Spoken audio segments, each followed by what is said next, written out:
किसी गांव में एक सेठ रहता था। उसका एक ही बेटा था जो व्यापार के काम से परदेश गया हुआ था। सेठ की बहू एक दिन कुएं पर पानी भरने के लिए गई। घड़ा जब भर गया तो उसे उठाकर कुएं की मुंडेर पर रख दिया और अपना मुंह धोने लगी। तभी कहीं से चार राहगीर वहां आ पहुंचे। उनमें से एक राहगीर ने कहा, बहन, मैं बहुत प्यासा हूँ, क्या तुम मुझे पानी पिला दोगी? सेठ की बहू को पानी पिलाने में थोड़ी सी झिझक महसूस हुई और उसके पास लोटा या गिलास भी नहीं था जिससे वह पानी पिला पाए। इसी कारण वहां उन राहगीरों को पानी पिलाना उसे ठीक नहीं लगा। बहू ने उससे पूछा, आप कौन हैं? राहगीर ने कहा, मैं एक यात्री हूँ। बहू बोली, यात्री तो संसार में केवल दो ही हैं। आप उन दोनों में से कौन से हैं? अगर आपने मेरे इस सवाल का सही जवाब दे दिया तो मैं आपको पानी पिला दूंगी, अन्यथा मैं आपको नहीं पानी नहीं पिला पाऊंगी। बेचारा राहगीर उसकी बात का कोई जवाब नहीं दे पाया। तभी दूसरे राहगीर ने पानी पिलाने के लिए उससे विनती की। बहू ने दूसरे राहगीर से पूछा, अच्छा तो आप बताइए कि आप कौन हैं?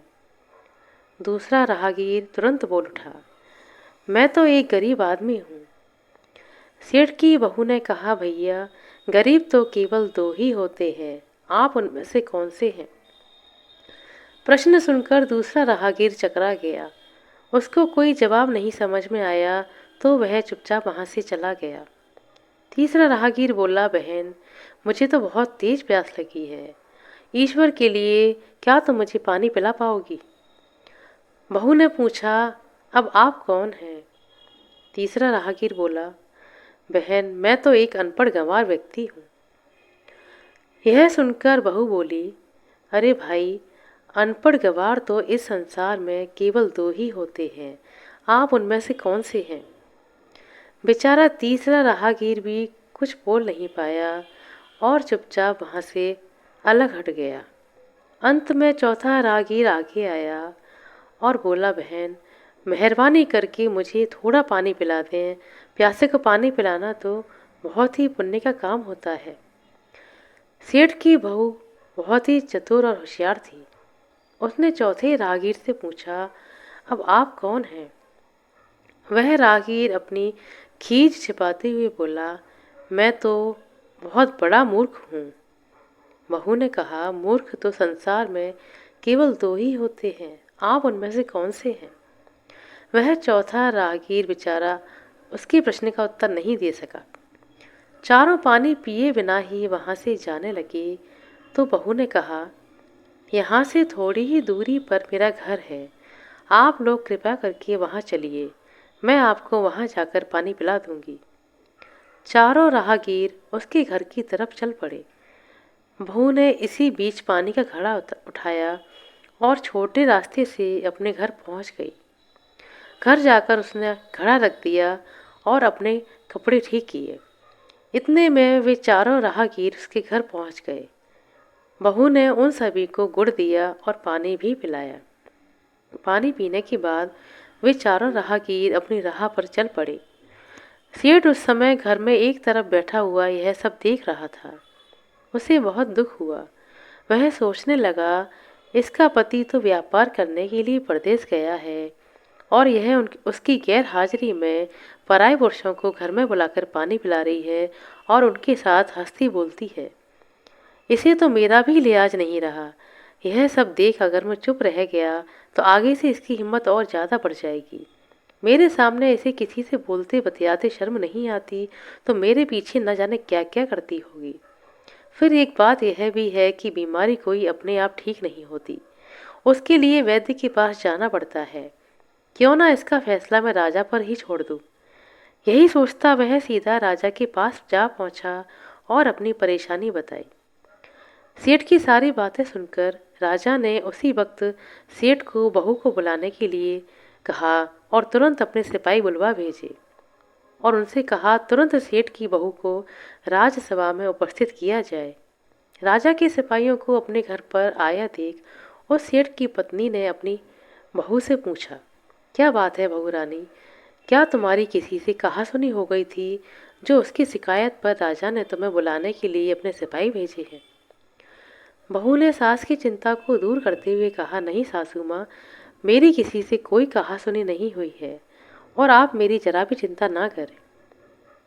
सास को आश्वस्त करके वह सिपाहियों से बोली, तुम पहले अपने राजा से यह पूछ कर आओ कि उन्होंने मुझे किस रूप में अपने पास बुलाया है। बहन के रूप में, बेटी के रूप में या फिर बहू के रूप में? किस रूप में मैं उनकी राजसभा में आऊं? बहू की बातें सुनकर सिपाही वहां से वापस चले गए और उन्होंने राजा को सारी बातें बताई। राजा ने तुरंत आदेश दिया कि पालकी लेकर जाओ और कहना कि राजा ने तुम्हें बहू के रूप में बुलाया है। सिपाहियों ने राजा की आज्ञा के अनुसार जाकर सेठ की बहू से कहा, राजा ने आपको बहू के रूप में आने के लिए पालकी भेजी है। बहू उसी समय पालकी में बैठकर राजसभा में जा पहुंची। राजा ने बहू से पूछा, तुम पराए पुरुषों को घर पर क्यों बुलाकर लाई थी जबकि तुम्हारा पति घर पर नहीं था? बहू बोली, महाराज, मैंने तो केवल अपने कर्तव्य का पालन किया। प्यासे पथिकों को पानी पिलाना कोई अपराध नहीं है और यह एक आदर्श गृहिणी का कर्तव्य भी है। जब मैं कुएं पर पानी भरने गई थी तब मेरे कपड़े अस्त व्यस्त थे और मैं इन कपड़ों में अजनबियों के सम्मुख उपस्थित होने के अनुरूप नहीं समझ रही थी। इसी कारण उन राहगीरों को कुएं पर मैंने पानी नहीं पिलाया, लेकिन उन्हें बहुत तेज प्यास लगी थी और मैं उन्हें पानी पिलाना चाहती थी। इसलिए उनसे मैंने मुश्किल प्रश्न पूछे और जब वे उनका उत्तर नहीं दे सके तो मैंने उन्हें पानी पीने के लिए अपने घर पर बुलाया और घर पहुंचकर ही उन्हें पानी पिलाना मेरे हिसाब से उचित था। राजा को बहू की बात ठीक लगी। राजा को उन प्रश्नों के बारे में जानने की जिज्ञासा हुई जो बहू ने चारों राहगीरों से पूछे थे। राजा ने सेठ की बहू से कहा, भला मैं भी तो सुनूं, वे कौन से प्रश्न थे जिनका उत्तर वे चारों राहगीर नहीं दे पाए? बहू ने तब वे सारे प्रश्न दोहरा दिए। बहू के प्रश्न सुन के राजा और सभा में उपस्थित सभी सभासद चकित रह गए। फिर राजा ने उससे कहा, तुम खुद ही इन प्रश्नों के उत्तर दो। हम तुमसे ही जानना चाहते हैं कि इन प्रश्नों के क्या उत्तर हैं। बहू बोली, महाराज, मेरी दृष्टि में पहले प्रश्न का उत्तर है, संसार में सिर्फ दो ही यात्री हैं, सूर्य और चंद्रमा। मेरे दूसरे प्रश्न का उत्तर है कि बहू और गाय, इस पृथ्वी पर ऐसे दो प्राणी हैं जो गरीब हैं।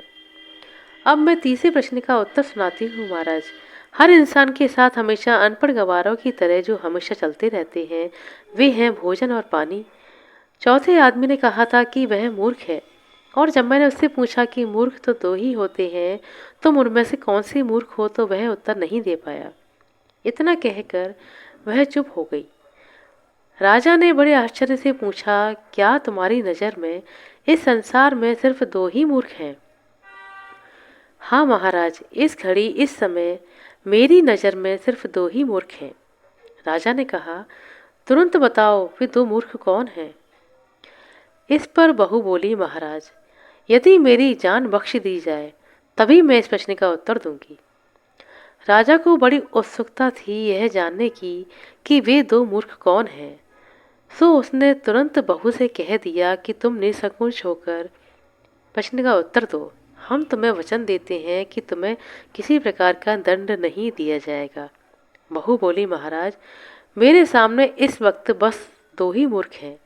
फिर अपने ससुर की ओर हाथ जोड़कर कहने लगी, पहले मूर्ख तो मेरे ससुर जी हैं, जो पूरी बात जाने बिना ही अपनी बहू की शिकायत राज दरबार में लेकर आ गए। अगर इन्हें शक हुआ ही था तो यह पहले मुझसे पूछ लेते, मैं खुद ही इन्हें सारी बात बता देती। इस तरह घर परिवार की बेइज्जती आपके सामने नहीं होती। अब ससुर को अपनी गलती का एहसास हुआ और उसने अपनी बहू से क्षमा मांगी। बहू चुप रही। राजा ने तब पूछा, और दूसरा मूर्ख कौन है, यह भी बताओ। बहू ने कहा, दूसरा मूर्ख खुद इस राज्य का राजा है, जिसने अपनी बहू की मान मर्यादा का जरा भी ध्यान ख्याल नहीं किया और सोचे समझे बिना ही बहू को भरी राजसभा में बुलवा लिया। बहू की बातें सुनकर राजा को बहुत तेज क्रोध आ गया और वह क्रोध से आग बबूला हो गया, परंतु तभी सारी बातें उसकी समझ में आ गई। समझ में आने पर राजा ने बहू को उसकी समझदारी और चतुराई की सराहना करते हुए ढेर सारे पुरस्कार देकर सम्मानित किया और सम्मान सहित विदा किया।